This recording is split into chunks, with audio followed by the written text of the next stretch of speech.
Como última ponente vamos a tener a Lubia Angélica Duarte. Este trabajo aborda la participación de la mujer en la historia local a través de la creación y la gestión de los museos comunitarios. Los museos tradicionalmente ejercen poder y refuerzan estructuras de poder a través de sus colecciones y representaciones de los objetos. En contraste, la nueva museografía impulsada por la UNESCO y el ICOM, que el ICOM es las instituciones que rigen todos los museos a nivel mundial y que van y determinan cuáles serían sus políticas dentro de las exposiciones. Bueno, ha fomentado la creación de museos comunitarios como espacios más inclusivos y adaptables, redefiniendo la relación entre el museo y las comunidades. Estos museos se consideran vehículos para la democracia cultural, alentando el diálogo y la interdisciplina. Se explora el papel crucial de las mujeres en las comunidades rurales como guardianas de la historia familiar. Estas mujeres conservan artefactos y objetos que adquieren significados profundos con el tiempo. Si hablamos de artefactos, porque, como dice Heidegger, las cosas o los artefactos no existen hasta que se les denomina una comunidad, la reinterpretación o la interpretación de los objetos.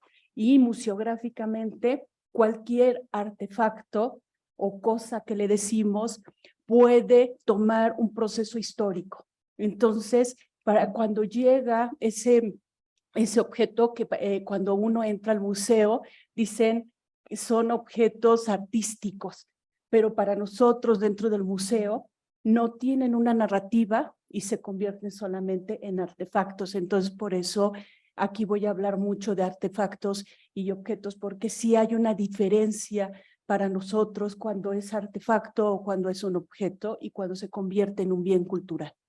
¿Sí? Entonces, perdón, me perdí, ¿verdad? Para dar contexto histórico a los objetos, las mujeres abren puertas a las historias en los museos comunitarios, donde los objetos cobran vida como testigos de la vida cotidiana y de las historias pasadas. Estas mujeres aportan relatos significativos y experiencias personales que enriquecen las exposiciones de los museos comunitarios, generando una narrativa interconectada que abarca generaciones. En última instancia, se destaca cómo el papel de las mujeres en los museos comunitarios se vitaliza para preservar y transmitir la historia rural, su capacidad para otorgar significados a los objetos familiares. Crean vínculos entre el pasado, el presente y las generaciones futuras. A través de su dedicación, estos artefactos se convierten en objetos museales que enalan historias y relatos, reflejando la conexión profunda entre la vida individual y la historia colectiva de la comunidad. Los museos son considerados espacios de experiencia y conocimiento. Desde aquí tendríamos que establecer que los museos tienen esa connotación de experiencia y de conocimiento, porque hay dos vertientes que podemos hablar dentro de los espacios museales. Uno que viene hablando del conocimiento y el otro donde estamos hablando de las colecciones. Entonces, el término de museo se va a determinar con los griegos como el museium. Y ahí es muy significativo cómo la mujer se convierte en el artefacto de inspiración para determinar el conocimiento de esos grandes filósofos donde llegaban a un espacio arquitectónico y lo único que iban era a ver a la mujer como el espacio de inspiración para sus propuestas del conocimiento. Esos lugares pues tenían bibliotecas, eran lugares de exposición, lugares de esparcimiento y se exhibían una cantidad enorme de piezas escultóricas de mujeres, ¿sí? Entonces se daba la parte del esparcimiento para poder llegar a ese conocimiento. Entonces se le queda el museo como un lugar de conocimiento desde esa época de los griegos. Sin embargo, vamos a tener otro espacio que es el coleccionismo, y entonces esas dos vertientes se dan muchísimo dentro de los museos.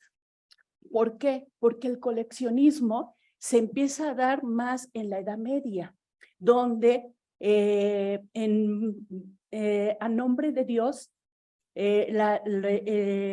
los reinos, específicamente todo lo que sería Europa, van queriendo tener más territorio, entonces mandaban sus ejércitos a ganar territorio, y lo que hacían también cuando ganaban el territorio, robaban, y bueno, para no decir robaban, adquirían las obras de arte, ¿sí?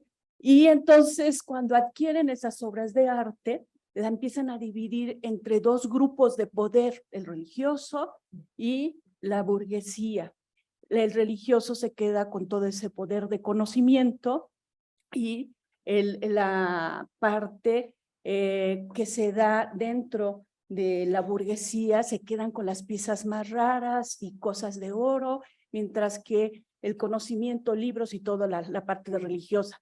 Ahí hay algo muy importante, porque los lugares donde hacían la presentación de la quinceañera era el propósito solamente de vender a la mujer para presentarla a la sociedad, pero era presentarla a los príncipes, a los reinos que estaban a los alrededores, y lo que hacían las grandes fiestas, y eso se le llamaban galerías, donde ellos, los otros reyes que tenían al príncipe, lo que hacían era ver entre más cosas raras tenían coleccionadas en esa galería, se hablaba de que tenían un ejército más poderoso. Y entonces cuando ellos iban descubriendo en esa parte de exhibición esas piezas raras que nunca conocían, se decía que tenían un ejército que había llegado más adelante. Entonces decían, pues sí, la hija casadera, que ya puede tener hijos, ahora sí yo puedo aparentarme con él, porque lo que les interesaba era el poder del ejército. Y entonces el coleccionismo se abre como la posibilidad del poder. Y entonces por eso, si nosotros hacemos una reflexión de los museos más importantes en el mundo, encontramos que están en Francia, en Estados Unidos, que es el Metropolitano, el Louvre, en Inglaterra, en Rusia, que son los museos con más poder, o sea, los países que tienen más poder y donde nosotros encontramos las piezas más extraordinarias. O sea, quien ha ido a antropología y después va al Metropolitano, dice, en mi vida en antropología he visto esas piezas, ¿sí? Porque allá en Metropolitano vemos las piezas arqueológicas de oro y piedras preciosas. Aquí en antropología vemos piedras. Entonces, ¿qué es lo que pasa? Ahí estamos hablando de un poder, pero ese poder siempre se utilizaba una mujer, que era el vínculo para unir y que tuviera un hijo y unir los reinos más poderosos. Entonces, doy estas dos vertientes porque eso es lo que hace un museo. Existe esa parte del conocimiento, pero siempre se maneja el poder hegemónico desde el poder. Y entre más colecciones tenemos, ahí lo vemos. Entonces, de repente, cuando vemos al Sumaya, decimos, ay, qué buena onda, Slim no nos deja entrar a su bodega, porque los museos decimos, es una bodega con piezas muy interesantes, pero ahí se determina el poder del hombre más rico de México.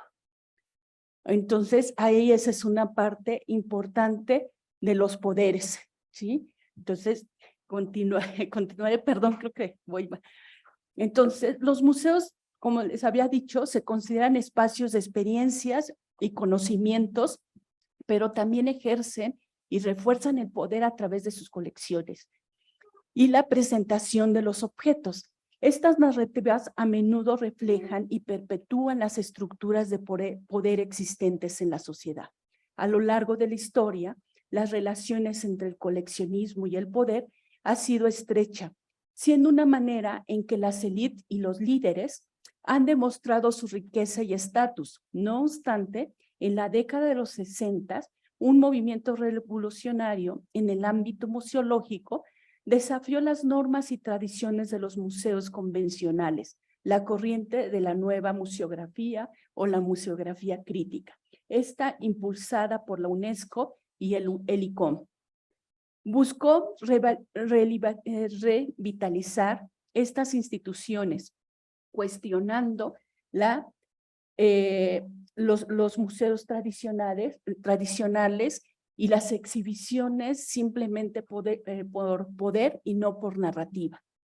En medio de este contexto, los museos comunitarios emergieron con un resultado evolutivo de estas formas de pensar. Su génesis y propósito se fundamentaron en la creación de espacios más inclusivos y adaptables, refiriendo las relaciones entre los museos y las comunidades. Ahí empieza a darse ya esos espacios museográficos donde se habla, donde no nada más vamos a tener una bodega de exhibición, sino nos va a contar historias cada uno de los objetos y creo que ya me pasé, se van a hablar cada uno de los objetos y por eso no hablamos que en los museos tenemos puros arte, sino que tenemos elementos, objetos, que van a fundamentar ese proceso histórico. Por ejemplo, si montamos una exposición de Frida Kahlo, ponemos a lo mejor su obra y ponemos artefactos que sustenten qué fue lo que pasó cuando ella escribió su obra. Entonces estamos contando historias, esa es la parte del proceso museográfico, de la nueva museografía o la museografía crítica. Entonces esos espacios museísticos empiezan a narrar y eso es súper importante. Y bueno, por ejemplo, esta fotografía es del Museo Metropolitano y vean las piezas, todo es oro. Sí. Y eso en antropología no lo vemos. La puse y se me pasó, ¿no? Mostrarla, pero bueno, aquí la vemos. Es una fotografía donde todas las piezas es la sala precolombina y todo lo que vemos son oro, jade, o sea, todo lo que sería de un poder adquisitivo económico. Piedras, que no dejan de narrar cosas, pero aquí es esa parte que vemos que estas instituciones que respetamos y que yo amo y que me gusta hacer museografía, no deja de criticar esa parte de falta de historia, ¿no? Entonces, aquí se van adoptan los museos principios dinámicos de apertura y versatilidad. En estos espacios museales se convirtieron en vínculos para la democracia cultural, fomentando un diálogo activo en lugar de una perspectiva introspectiva, nada más del poder, y dando prioridad a la interdisciplina y no a la especialización, que eso es muy importante. Tenemos muchos museos muy especializados, sin embargo, de repente no me dicen nada, ¿sí? Y por eso cuando va la gente después a los museos se aburren porque no hay historias, ¿no? Hay una cantidad de piezas que no me dicen nada, ¿sí? Y para que me digan algo tengo que leer la cédula, ¿no? Entonces los museos tienen que ser espacios vivos, espacios como bien decía la maestra Nora, como bien decía Nora, pues tienen que llegar los chicos o la gente con un conocimiento, con una narrativa, ya con un relato para poder identificarse dentro de estos espacios. Entonces, en este contexto, los objetos dejaron de ser simples artefactos para convertirse en impulsores de discursos y narrativas. La nueva museología no incluyó solo los objetos al espacio museal, sino que transformó su función y su significado, promoviendo la inclusión de cualquier objeto en un relato, un valor intangible, un discurso que contribuyera a la comprensión de la historia de la humanidad y sus comunidades. Aquí otra vez, estos lugares de la nueva museografía, de esos espacios que no están manejados por el poder, se aperturan hacia hacia las minorías. Entonces es muy rico estar hablando de que no depende de quién soy para poder exponer, ¿no? ¿Qué cuento para poder exponer? En este cambio paradigmático no se limitó a teorías abstractas, sino que se concretizó en iniciativas prácticas. Países como Estados Unidos, Argentina y México, y entre otros, llevaron esta idea a la acción mediante la creación de ecomuseos y de museos vecinales.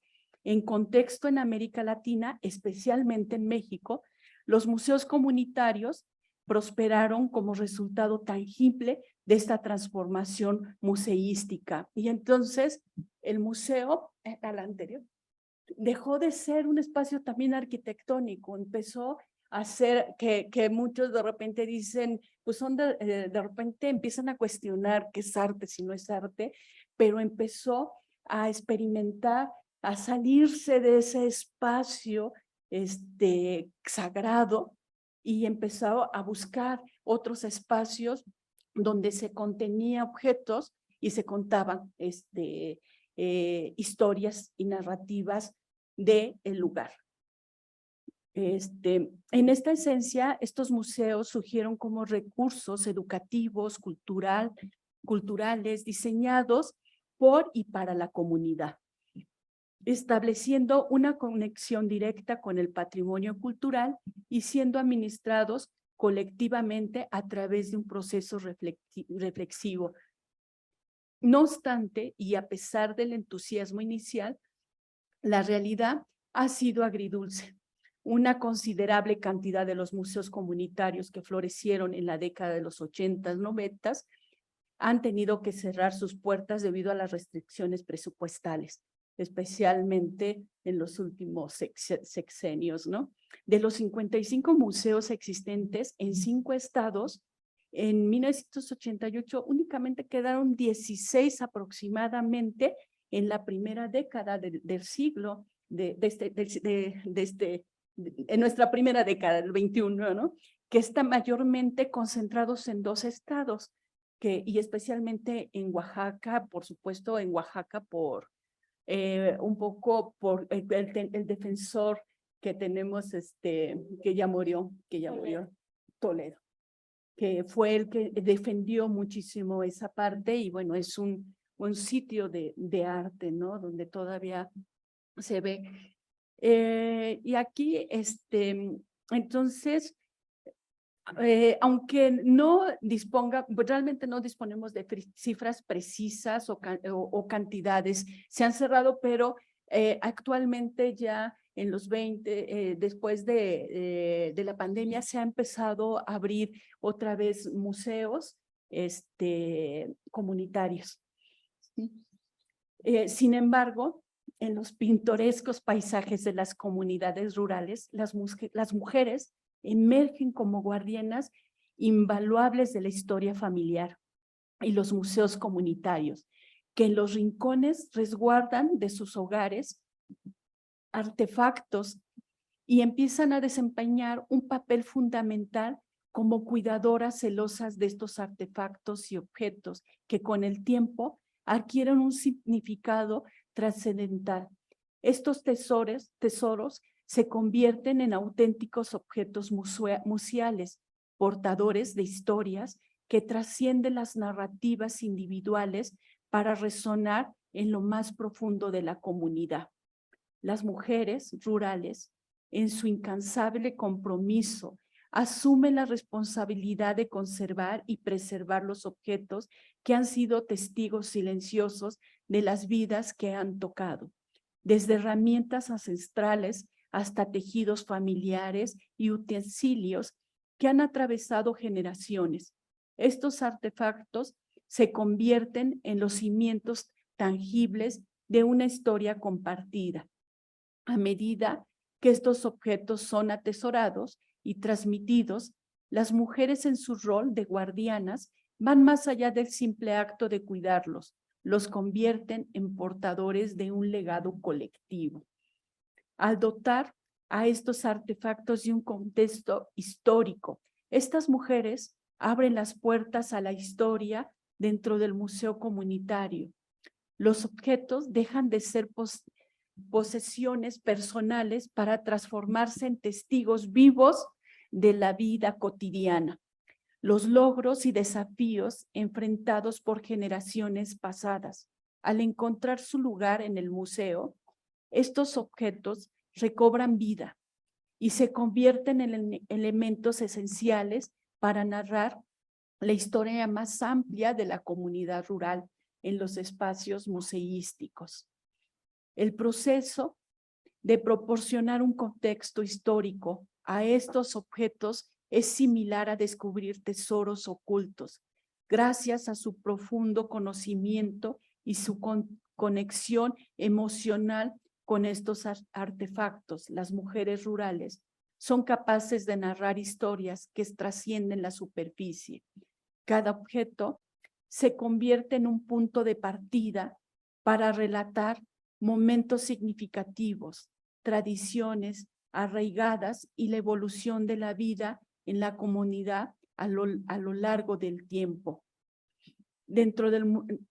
Aquí es muy importante porque estas mujeres están ocultas dentro del museo, porque otra vez muchos de los que abordan los museos comunitarios se dan con profesores. Los profesores son los que dicen, vamos a abrir los espacios, y entonces con las comunidades, cuando llevan a sus hijos, platican con ellas y ellas empiezan a decir, sí, yo tenía por ahí un sombrero de mi abuelo que estuvo en la revolución. Y entonces empiezan a contar, empiezan a sacar sus historias, esos objetos que tienen un valor sentimental y los convierten en esas historias y entonces le dan vida a esas narrativas. Y es algo muy bonito y muy triste ver que los museos, cada vez los museos que conocemos con más fuerza o renombre, cada vez nos están llevando a la inmersión, ¿sí? Y es muy padre porque los chicos se aprenden con esa inmersión, juegan y todo. Sin embargo, cada vez nos están dejando o nos están alejando de tocar el objeto, de sentirlo, de vivirlo, que ese objeto nos cuente todas esas narrativas que nos están dando la gente que dona esos trabajos. Entonces, creo que sí son muy bellos museográficamente y trabajamos para embellecerlos más, el color, la luz, las texturas, ¿no? Esa plasticidad que está alrededor y que lo que hace es sacar a primer plano el objeto y con la luz se ve maravilloso, ¿no? Y nos sentimos súper intelectuales en estar yendo a esos lugares. Sin embargo, ¿qué tanto hay ese vacío, ¿no? Cuando salimos y yo los he visto que de repente dicen, y más cuando ven arte contemporáneo y ven una pared que tiene un hoyito para ver afuera o los performistas, Víctor Muñoz, nuestro gran maestro, ¿no? No, es que amamos a ese maestro, ¿no? Volviéndose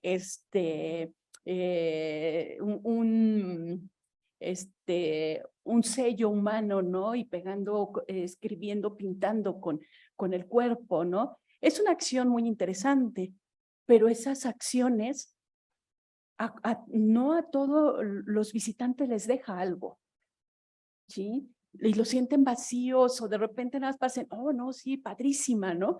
Y tú dices, hay un fondo, ¿cuál es la narrativa? ¿Sí? En cambio, los museos comunitarios no tienen de repente buena iluminación, buena estética, no tienen pintura, pero entra uno y siente esa historia, ese pasado de esa comunidad, ¿no?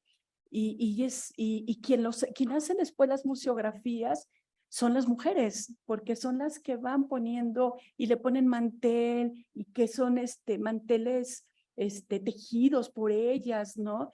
Para adornar una pieza arqueológica que encontró su esposo cuando iba a sembrar y encontró una pieza y entonces le pone, entonces museográficamente, todos esos elementos, pues uno los quita porque dice, el objeto tiene que hablar por sí solo, contar, pero ellas le ponen los objetos, y entonces dices, me narra más cosas, me establece qué es lo que está pasando de su comunidad, a lo mejor no el objeto y esa parte histórica, pero sí me está narrando toda esa comunidad.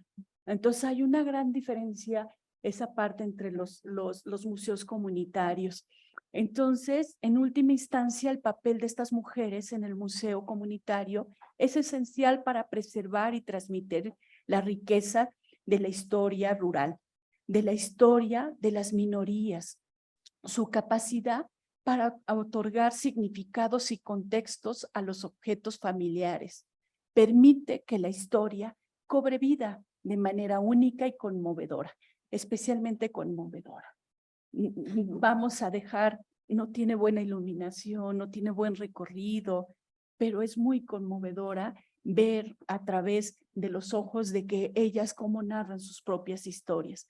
A través de su dedicación, estos objetos se convierten en vínculos vitales entre el pasado y el presente y entre las generaciones, dejando una huella duradera en la identidad y la memoria de dicha comunidad.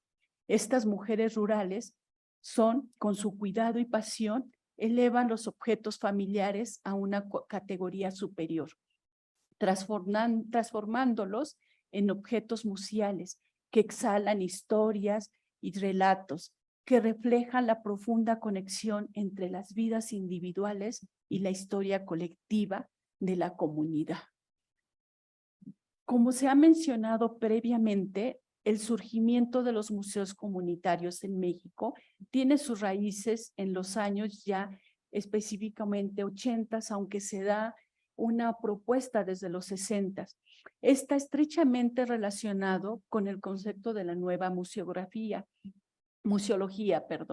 Desde esta perspectiva museológica, se busca presentar objetos en un contexto recreando dos objetivos fundamentales: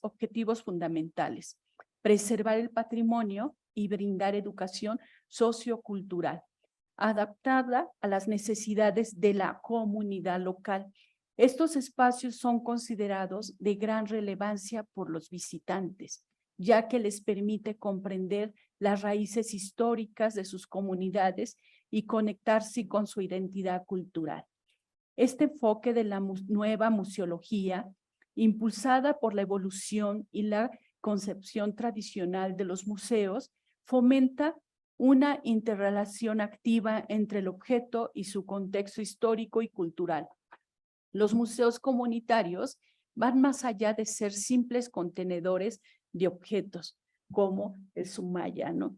Como ya se ha mencionado, y se integran en la vida comunitaria para actuar como facilitadores de diálogo, intercambio de conocimiento y reflexión colectiva. Es importante destacar que en las regiones de México, donde los museos comunitarios han experimentado un mayor desarrollo y fortalecimiento en estos estados, es como Oaxaca, que a final de cuentas, bueno, pues Oaxaca también tiene un turismo internacional muy fuerte, y que los que van es justamente por integrarse con esas minorías, ¿no? Los ven como a veces, ay, qué padre, me voy a ir y voy a ver a estas minorías y me voy a tomar la foto, ¿no? Y entonces un turismo local, pero desde el hecho de sentirme que estoy integrándome con las comunidades, cuando no es cierto, ¿no? No se integra, ¿no? Pero bueno, ellos dicen que sí, ¿no? Entonces, Yucatán, Veracruz, Morelos, Tlaxcala, Hidalgo, Guerrero, Querétaro y Puebla son los que tienen mayor presupuesto, y se les ha otorgado un poco más. Se destaca como dealer en el ámbito, bueno, como ya les dije, Oaxaca, que alberga aproximadamente más de 18 museos comunitarios. Estos que estamos refiriendo son museos comunitarios que ya tienen trabajo con el INAH y que ya están mejor diseñados, ya tienen iluminación, tienen mobiliario específico. O sea, no estoy hablando de los museos comunitarios de las iglesias, de las escuelas, o sea, ya un poquito formalizados, ¿sí? Y entonces, por ejemplo, voy a hablar de 3 casos concretos. En primer lugar es el Museo Comunitario de Jamapa, ubicado en Veracruz, aunque tuvo sus modestos inicios en una teleaula, porque fue un maestro quien abrió para sus alumnos un museo en los 90s. Este proyecto realmente se encontró o se formalizó en el 93. ¿Por qué se formalizó? Primero, no tenían permiso del INAH, pero estaban exhibiendo piezas arqueológicas, y por allá hay un artículo que todo lo que se encuentra no puede salir y pertenece son bienes culturales. Entonces hay una legislación que si se encuentran que tienen piezas, bueno, pues hay problemas con la ley, ¿no? Entonces tuvieron ahí problemas. Sin embargo, ya después empezaron a colaborar con el INAH y con los padres de familia y las donaciones de la comunidad que iban teniendo los hallazgos. El museo empezó a tener 3 salas de exposición dedicada a la arqueología, que alberga valioso acervo cultural, y esto es un rescate que se hizo cuando se conectó Veracruz con Córdoba. La carretera se abrió y encontraron la cultura de las remojadas, ¿no? Las remojadas es una cultura que se desarrolló en el Golfo de México, exactamente en Veracruz, y no sé, yo creo que aquí ustedes han de manejarlo más esto, que es antes de Cristo, en el 800, antes de Cristo, no me acuerdo bien del dato, pero bueno, son unas piezas muy importantes que se encuentran solamente en esa parte del Golfo de México, específicamente en Veracruz.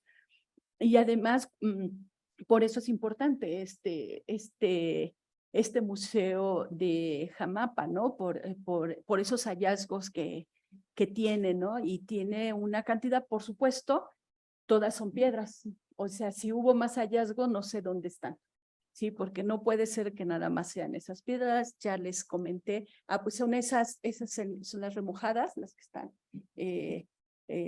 esas señoritas que vemos ahí, tan bellas, son las remojadas. Entonces, pero si ven, es otra vez, no tenemos ninguna pieza de oro, porque llega el poder, y lo que hace cuando se encuentra, hay un hallazgo, lo que primero entra el gobierno y el INAH y cierto poder, y entonces divide, así como cuando la Edad Media dividía, esto es para mí y esto es para ustedes, ¿no? Entonces ahí está, ¿no?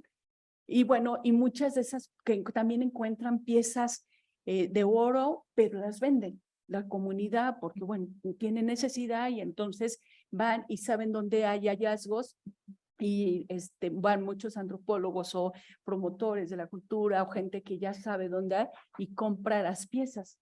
y las venden muy, muy baratas la comunidad, ¿sí? O sea, no lo veo mal de la comunidad, ¿no? Pues ellos tienen que alimentarse, ¿no? Lo malo es de que nunca nos llega a nuestros museos. Entonces, la mujer también cuenta con una ofrenda central y salas de proyecciones, que para ellos es muy importante tener una sala de proyección porque es un lugar donde habita la comunidad para comunicarse, para distraerse, y tiene instalaciones, un patio central donde tiene talleres y actividades y una área de alimentos y por supuesto una área de una tienda artesanal para vender su trabajo de la misma comunidad. Y bueno, es un símbolo de la cultura muy importante para esta comunidad, ¿no? Entonces, para ellos es muy importante, cuidan su museo, aman su museo, y entonces ellas, perdón, son las que no se ven porque ellas son las que empiezan a hacer los acomodos junto con Elina en ocasiones, pero Elina de repente va una vez y ya les dice qué hacer, cómo lo tienen que hacer, qué es una cédula, qué es esto, qué es lo otro, y los deja, ¿no? Entonces, pero son ellas las que trabajan. En segundo lugar, tenemos el de Oaxaca, que es el Museo Comunitario del Cerro de Sangre, que se inició en el 2004 con la intención de preservar piezas halladas en la zona del Palmillo. El Palmillo también es cerca de una zona arqueológica, y bueno, pues tuvieron muchos hallazgos. Este museo abrió oficialmente en el 2012. En él se presentan recreaciones ceremoniales relacionadas con el mezcal y 4 representaciones que abordan temas como la responsabilidad de la mayordomía o el mayordomo, la creación de la pedida de la novia, o sea, es cómo la piden. Entonces, quien hace toda esa parte es también la mujer, ¿no? El rito de la curación del espanto, y ese rito del espanto, pues también lo hacen las mujeres. Entonces, ese relato es de las mujeres. La ofrenda de agradecimiento por la cosecha. Esos son, encontramos en esas salas.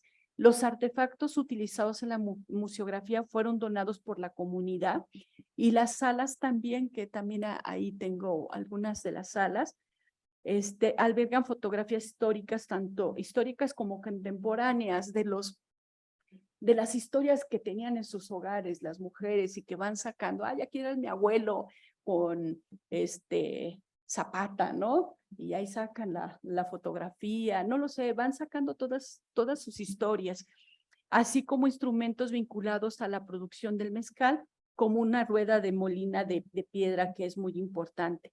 Por último, tenemos en Pátzcuaro, Michoacán, específicamente en la isla de Janixio, se encuentra el Museo Comunitario, que se le llama El Hijo del Lago, fundado por la familia que es de la idea fue una mujer, Alba. Sin embargo, quien siempre sale de las entrevistas es su hermano, José Luis Guzmán, ¿sí? Esto se da en 2006. Este museo busca promover y mantener la vida cultural purépecha, de la cual son portadores, o sea, ellos son purépechas y viven ahí en la isla.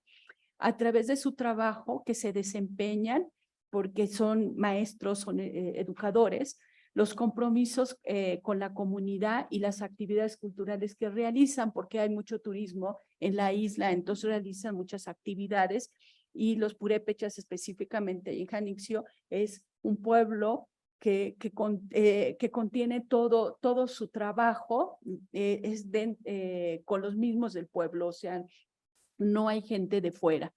El museo se ubica en un restaurante familiar. Esto es muy interesante porque cuando vino la pandemia, pues no había turismo, perdieron, y entonces fue cuando ella dijo, ¿y si ponemos un museo Y entonces toda la comunidad, y entonces ocuparon su restaurante y lo convirtieron en un museo, que es la primera fotografía, se ve la entrada y parece el restaurante, ¿no? Pero es el museo y bueno, empiezan a establecer ahí la forma de ese patrimonio, ¿no? Entonces, ellos quieren mostrar sus tradiciones, su vestimenta y seguir con el dialecto, ¿no? Que tienen. Entonces, es muy interesante. En conclusión, la presencia y el papel de la mujer en las comunidades rurales o locales no se limitan a los confines de sus hogares. Más bien actúan como un puente vital que conecta el pasado con el presente a través de su dedicación y cuidado hacia los objetos familiares. Estas mujeres no solo se convierten en guardianas de la memoria histórica, sino también en las tejedoras de una narrativa en constante evolución en las comunidades, plasmada a través de la creación de museos comunitarios. Su labor, a menudo llevada a cabo, la llevan en silencio, pero cargada de significación en el testimonio elocuente que los museos comunitarios comunitarios y trascienden la simple noción de ser depósitos pasivos a objetos activos. En este lugar de meros custodios de artefactos, o sea, dejan ese lugar que nada más custodian, resguardan el bien cultural y lo que hacen es que encarnan o dan la esencia de la identidad y el tejido de esas comunidades. En estos espacios se convierten en guardianas activas y dinámicas de la historia que han sido tejidos a lo largo de generaciones, historias que no solo conforman el pasado, sino que también iluminan y guían el camino hacia el futuro. Las mujeres de las comunidades, al asumir el papel de guardianas de la memoria, transforman los objetos en ventanas a la historia colectiva y a las raíces profundas de la comunidad. A medida que comparten sus historias, relatos, su labor resuena como una orquesta que acompaña las experiencias de la comunidad en su conjunto. Los museos comunitarios se convierten en escenarios donde estas historias se encuentran en un lugar para florecer y ser compartidas. La labor incansable de estas guardianas se convierte en el hilo conductor que une a las generaciones y que inspira un sentido de pertenencia y comunidad. Finalmente, las mujeres en las comunidades rurales desempeñan un papel fundamental en la construcción y preservación de este tejido histórico y que no debemos de dejar atrás. Su cultura y sus entornos, su labor trasciende lo cotidiano, se proyecta en la creación, en el mantenimiento de los museos comunitarios. Estos espacios museales dejan de ser solo receptores de objetos para convertirse en testigos vivos de la vida pasada, presente, futura de estas comunidades. Y bueno, para finalizar, me gustaría expresarles mi sincero agradecimiento por su tiempo y su atención y además por lo padre de las otras dos participaciones que fueron muy ricas. Y pues muchísimas gracias.